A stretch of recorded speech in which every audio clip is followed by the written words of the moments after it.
Queridos irmãos, a paz do Senhor Jesus, sou o pastor Elias Santana, aqui do Distrito Federal, e estamos juntos para compartilhar com os irmãos mais uma porção da palavra do Senhor.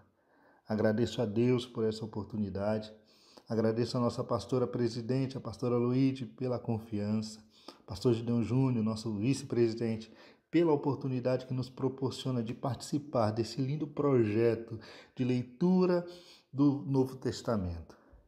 Queridos, estamos chegando ao final do livro do Apocalipse. Já estamos nos últimos capítulos. Aqui, a era da igreja já passou, o arrebatamento já ocorreu, os salvos já estão com Cristo na glória. A ira de Deus contra toda impiedade já foi manifestada em toda a terra.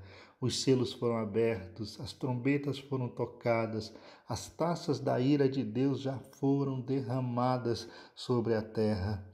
O falso profeta, a besta, agora já estão no lago de fogo e enxofre. O diabo e a morte também já foram vencidos. O reino milenar de Cristo nessa terra já passou. E agora é o momento em que João tem a visão do novo céu e da nova terra, da recriação de Deus. O Deus que criou todas as coisas, um dia lá no Éden, agora recria todas as coisas. Tudo agora é perfeito, tudo agora é incorruptível. João vê novo céu, João vê nova terra. João também vê a cidade santa, a nova Jerusalém, descendo do céu. Agora céus e terra se unem e se tornam um lugar só, porque o trono de Deus vem habitar aqui. O céu e terra agora é a mesma coisa, é a habitação de Deus com seu povo. A habitação de Deus com seu povo. Veja que João ele diz que aqui não haverá mais dor, não haverá mais sofrimento, não haverá mais lágrimas, não haverá mais morte, não haverá mais lamento.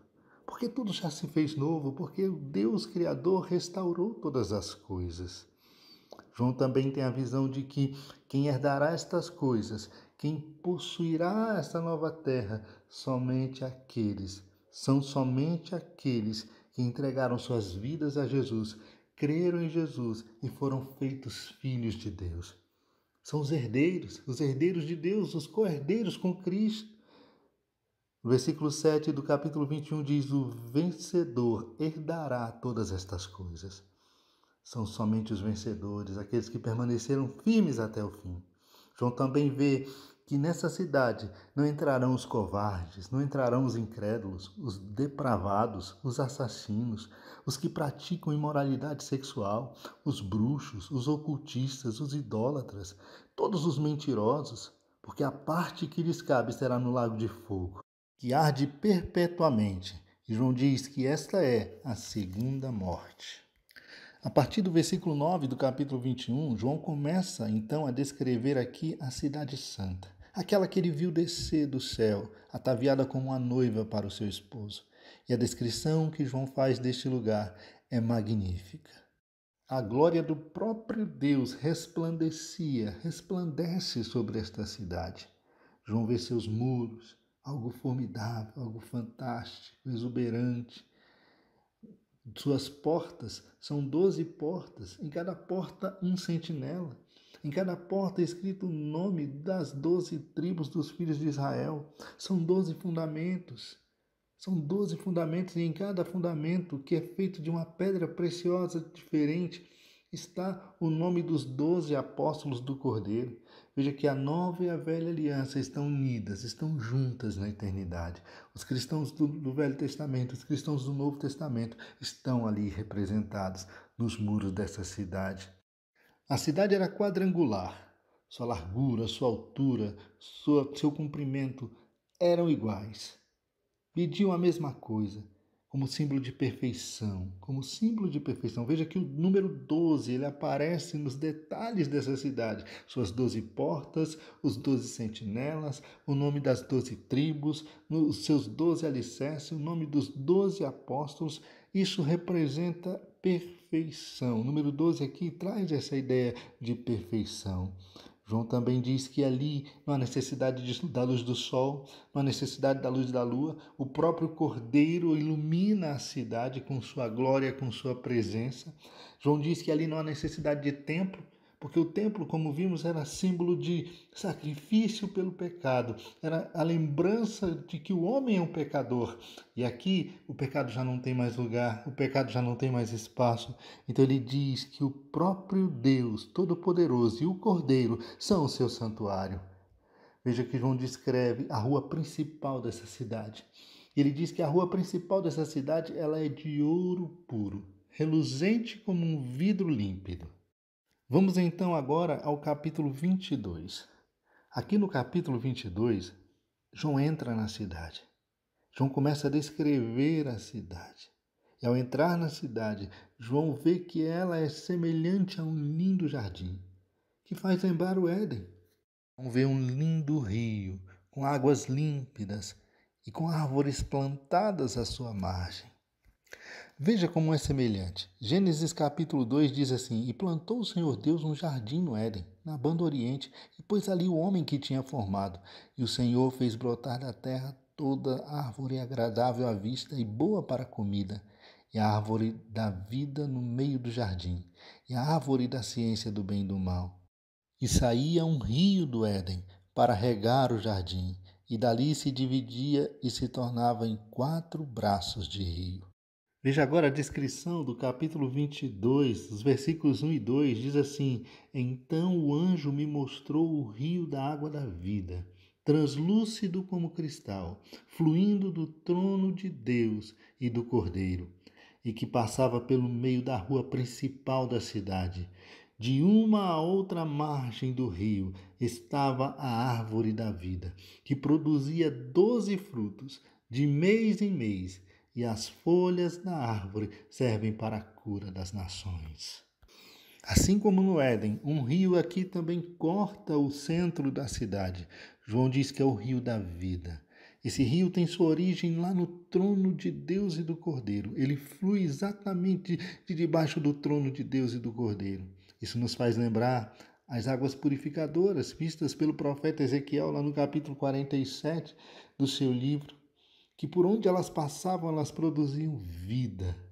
Nos faz também lembrar o encontro de Jesus com a mulher samaritana, lá no Evangelho de João, no capítulo 4, quando Jesus diz para aquela mulher: Olha, quem beber desta água, da água deste poço, vai tornar a ter sede, mas aquele que beber da água que eu lhe der, nunca mais terá sede, porque a água que eu lhe der fará nele uma fonte que salta para a vida eterna.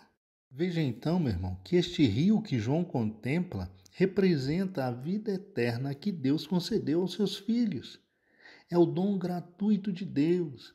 Paulo, escrevendo aos Romanos, no capítulo 6, versículo 23, ele diz que o salário do pecado é a morte, mas o dom gratuito de Deus é a vida eterna por Cristo Jesus, nosso Senhor. Veja que aqui no capítulo 21 de Apocalipse, lá no versículo 6, a declaração que Cristo faz é que a todos quantos tiverem sede, lhes darei de beber graciosamente da fonte da água da vida. É o dom gratuito de Deus, é a vida eterna manifestada aos seus filhos. Este rio retrata a plenitude da vida com Deus e as bênçãos decorrentes da salvação em Cristo Jesus. Veja que no versículo 2 aqui do capítulo 22, João descreve que esse rio ele passa pela rua principal da cidade. E de uma a outra margem deste rio, João vê árvores plantadas, as quais ele designa de uma forma coletiva como a árvore da vida. Aqui nós encontramos mais uma referência ao Jardim do Éden. Veja que a árvore da vida, ela também estava lá no Jardim do Éden. E o homem ele tinha acesso à árvore da vida. Porém, com o pecado, esse acesso lhe foi negado. Veja Gênesis, capítulo 3, versículo 22, diz assim: Então disse o Senhor Deus, eis que o homem é como um de nós, sabendo o bem e o mal.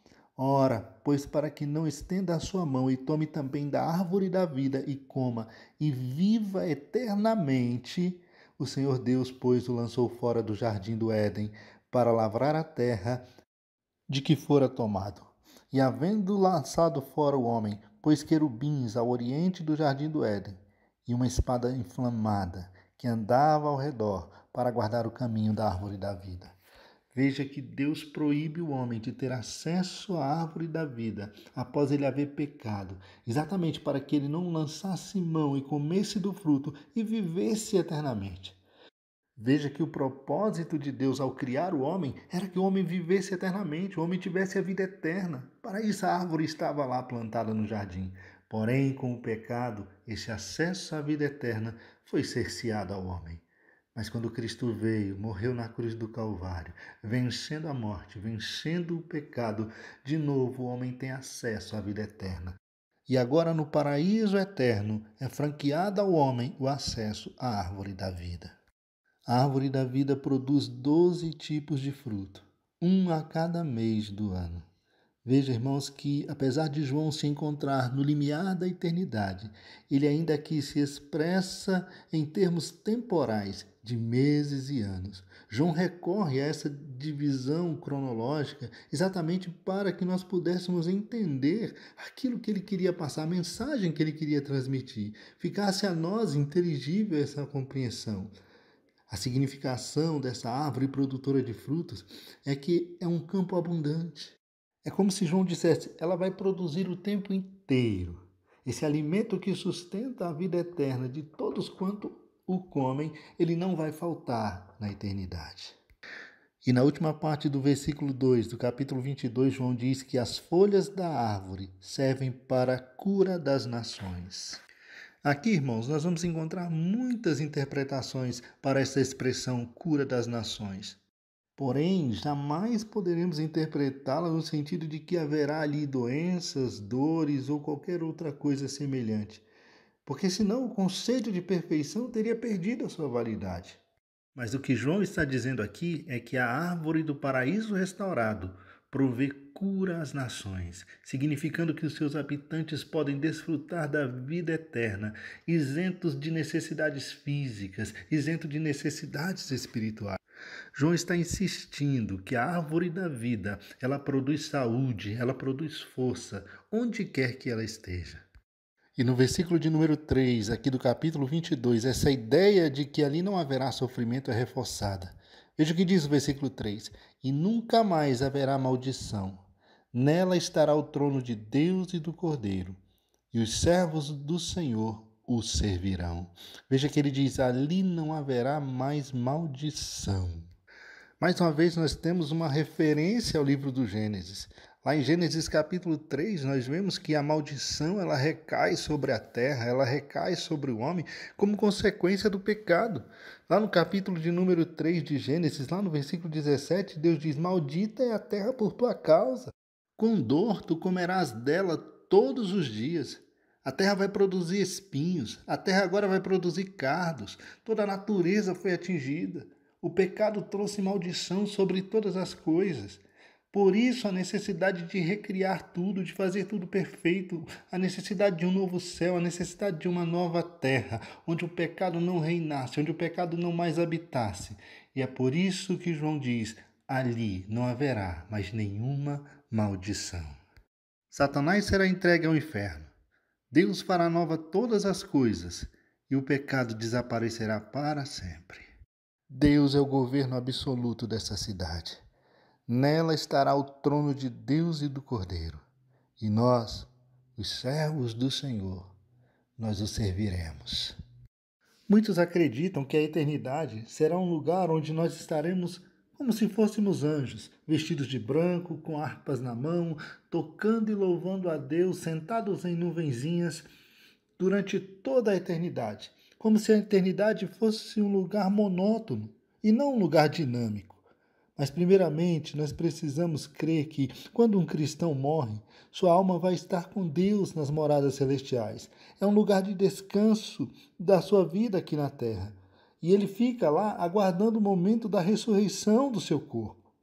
Pois quando Cristo voltar nas nuvens, os mortos ressuscitarão primeiro, e nós, os que estivermos vivos, seremos transformados, receberemos um corpo glorioso, um corpo glorificado.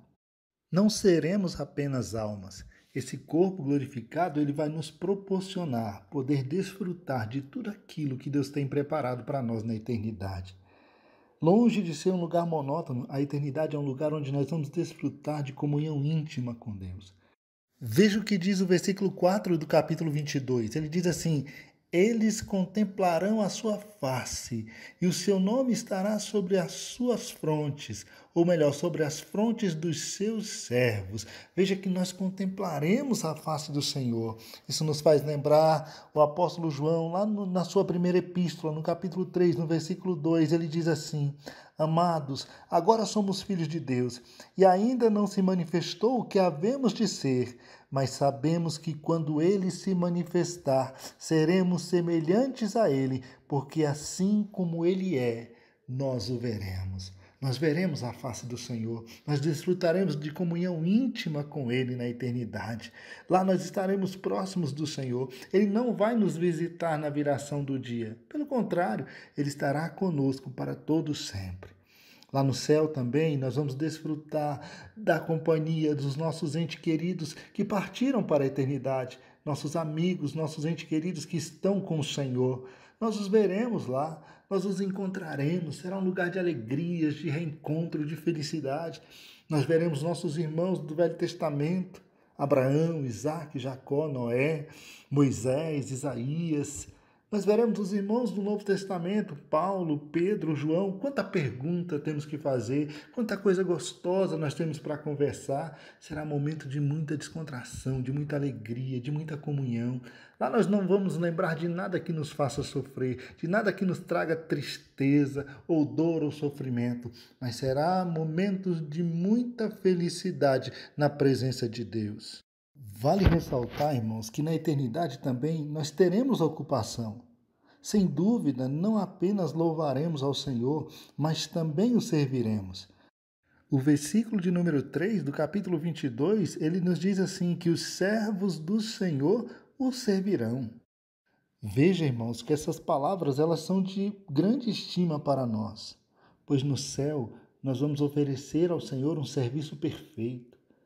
Ao servir o Senhor aqui na terra, nós sempre enfrentamos obstáculos, obstáculos que nos são impostos pelos nossos pecados, pelas nossas fraquezas, mas lá no céu todos os impedimentos serão removidos. Quando chegarmos à glória, ofereceremos ao Senhor um serviço perfeito em um ambiente perfeito. O que será esse serviço? A Bíblia não diz. E também nem é preciso saber. Basta saber o que Deus deseja que eu e você façamos hoje. Nossa fidelidade a Deus nesta vida é uma preparação para um serviço mais excelente lá no céu, lá na glória com o Senhor. Com toda certeza será um trabalho glorioso, será um trabalho prazeroso, pois estaremos servindo ao Senhor. E aqui no versículo 5 do capítulo 22, João mais uma vez nos chama a atenção para o fato de que lá na eternidade não haverá noite, nem haverá necessidade de luz, nem de candelabro, nem da luz do sol, pois o Senhor Deus é quem vai iluminar a cidade. O Senhor Deus é quem nos iluminará durante toda a eternidade com a sua glória. E ele conclui dizendo que nós reinaremos com o Senhor para todos sempre. Veja o final do versículo 5. E eles reinarão para todos sempre. No céu não seremos apenas servos, mas também reis. Reinaremos para todos sempre. Trata-se de uma referência ao fato de que participaremos da autoridade de Cristo na sua glória. Como cristãos, estamos hoje assentados com Cristo nas regiões celestiais, de acordo com o apóstolo Paulo, quando ele escreve aos Efésios, no capítulo 2. Mas na eternidade, nós reinaremos sobre os novos céus e a nova terra. Quanta honra, irmãos, quanta graça do Senhor sobre as nossas vidas. Isso nos faz lembrar a promessa feita aos nossos irmãos da igreja em Tiatira, lá no capítulo 2 de Apocalipse. No versículo 26 diz assim: ao vencedor, aquele que permanecer nas minhas obras até o fim, eu lhe darei autoridade sobre as nações. E o versículo 28 ainda diz assim: eu lhes concederei autoridade semelhante à que recebi do meu Pai. Não para por aí. Veja a promessa que foi feita aos irmãos da igreja em Laodiceia. Lá no capítulo 3, no versículo de número 21, diz assim: ao vencedor eu lhe concederei que se assente comigo no meu trono, assim como eu venci e me assentei com meu Pai no seu trono. Glória a Deus. Quanta glória, irmãos, quanta alegria, quantas coisas boas nos aguardam na eternidade. Sem dúvida é possível fazer inúmeras perguntas interessantes acerca das futuras habitações celestiais, mas só haverá respostas quando nós chegarmos lá no lar da glória, quando nós estivermos lá. Vale a pena servir a Deus com fidelidade, vale a pena permanecer firme no caminho do Senhor. O Senhor tem reservado para os teus filhos algo glorioso e tremendo, que o olho não viu, o que nunca desceu ao coração, nunca subiu à mente, os nossos ouvidos jamais ouviram. É o que Deus preparou para aqueles que o amam. Portanto, meus irmãos, sejamos firmes, constantes, sempre abundantes na obra do Senhor, sabendo que o nosso trabalho não é vão no Senhor. Que Deus te abençoe, que Deus te guarde. A paz do Senhor Jesus.